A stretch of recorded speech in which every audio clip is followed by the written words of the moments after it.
Hello guys, welcome to my channel BEd education with Shri में आपका स्वागत है। यहाँ पे हम पढ़ेंगे हिंदी का लेसन प्लान बनाने कैसे बनाते हैं वो सीखेंगे। इसका प्रकरण है यानी कि टॉपिक है वर्णमाला। यहाँ पे हम पहले छात्र छात्रा जो भी नाम उसका नाम लिखेंगे, विद्यालय का नाम लिखेंगे, क्लास, कालांश यानी पीरियड, डेट दिनांक, अवधि यानी ड्यूरेशन, जितने मिनट पढ़ाते हैं, फिर अपना रोल नंबर लिखेंगे। फिर आता है सामान्य उद्देश्य और विशिष्ट उद्देश्य। सामान्य उद्देश्य होता है बेसिकली कि हम हमारे ग्रामर पढ़ाने से क्या क्या स्टूडेंट्स को क्या क्या लाभ मिलेंगे, किस किन चीज़ों से वो अवगत होंगे, परिचित होंगे, वो हम लिखते हैं। इसके 3-4 टॉपिक्स लिख सकते हैं, मतलब पॉइंट लिख सकते हैं।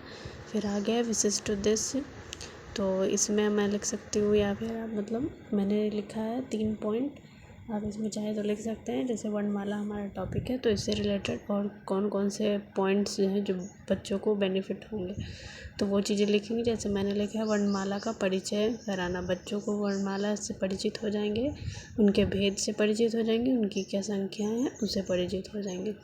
आप चाहें तो इसमें और भी नाम ये पॉइंट ऐड कर सकते हैं। फिर आ गया है टीचिंग मेथड और टीचिंग मटेरियल, यानी कि हम किस किस विधि से बच्चों को पढ़ाने वाले हैं वो लिखेंगे। यहाँ पे नोटिस करने वाली बात ये है कि आगमन विधि सिर्फ ग्रामर में यूज होता है, ठीक है, और जैसे हम कविता पढ़ाते, कहानी पढ़ाते, उसमें नहीं यूज कर सकते।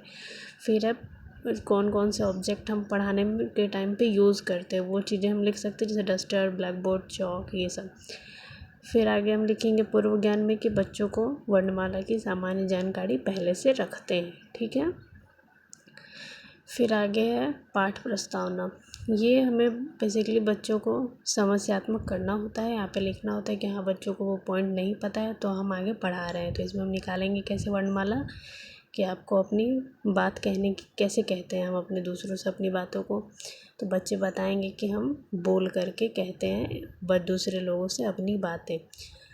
फिर इससे नेक्स्ट है कि बोलने का माध्यम क्या होता है, तो भाषा होता है। फिर भाषा की सबसे छोटी इकाई क्या होती है, तो बच्चों को नहीं पता तो वहाँ पे समस्यात्मक हो जाएगा। ये बेसिकली 2-3 पॉइंट में ही करना होता है।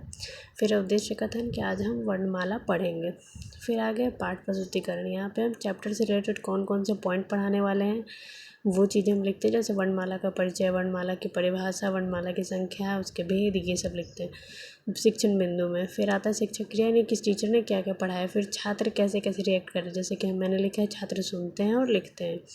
फिर ब्लैक बोर्ड में हम इस चीज़ों की परिभाषा लिख सकते हैं, जैसे वर्णमाला का परिभाषा क्या होता है वो लिख सकते हैं, वर्णमाला की संख्या क्या होती है वो हम लिख सकते हैं। पहले अ आ इ लिख लेंगे, क ख ग लिख के उसका नंबर भी लिख सकते हैं, उसके नीचे 1 2 3 करके, फिर ऐसे भी लिख सकते हैं।